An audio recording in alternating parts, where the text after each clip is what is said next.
দিনটা ছিল ২৭শে নভেম্বর, আমাদের প্রথম বছরের বিবাহবার্ষিকী। তো সেই বিবাহবার্ষিকী উপলক্ষে আমরা গিয়েছিলাম রাজপুর বিপত্তারিণী চণ্ডীবাড়িতে। তো সেখানে খুব সুন্দরভাবে পুজো দিয়ে এসেছি আমরা। আর বিবাহবার্ষিকী উপলক্ষে আমি মেহেন্দিও পরেছিলাম আর পায়ে আলতা পরেছিলাম। এসবের ভিডিও আর করা হয়নি, তাই ছবির মাধ্যমেই তোমাদের দেখাচ্ছি। আর দুপুরে বাড়িতেই কিছু লাঞ্চ করে আমরা বেরিয়ে পড়েছিলাম সিনেমা দেখতে। কোয়েল মল্লিকের এই স্বার্থপর সিনেমাটা খুব সুন্দর লেগেছে আমাদের।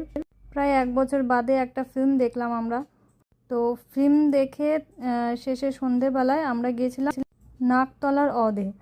তো এটা ফার্স্ট এক্সপিরিয়েন্স রয়েছে আমাদের অদে আর কি খাওয়া দাওয়ার। তো এখানকার অ্যাম্বিয়েন্সটা মোটামুটি একটু ভালো লাগে, কিন্তু একটু কালো কালো বলে আমার একটু কেমন লাগে। ম্যাক্সিমাম সব কালো এবং তাদের ইউনিফর্মগুলোও কালো। ফার্স্টে আমরা অর্ডার করেছিলাম মাটন গালোটি কাবাব, খেতে মোটামুটি লেগেছে আমাদের। আর অর্ডার করেছিলাম বিরিয়ানি, মানে এটা আওয়াদি বিরিয়ানি ছিল, আর ছিল চিকেন খারা মশালা। তো খেয়ে শেষমেশ বাড়ি পৌঁছে দেখি যে আমার শাশুড়িমা এবং মাসি শাশুড়িমা আমাদের জন্য একটা সুন্দর কেক এনেছে। আমরা দুজন মিলে খুব সুন্দরভাবে কেক কাটলাম এবং নিজেদের মধ্যে খুব ভালোভাবে সেলিব্রেট করেছি।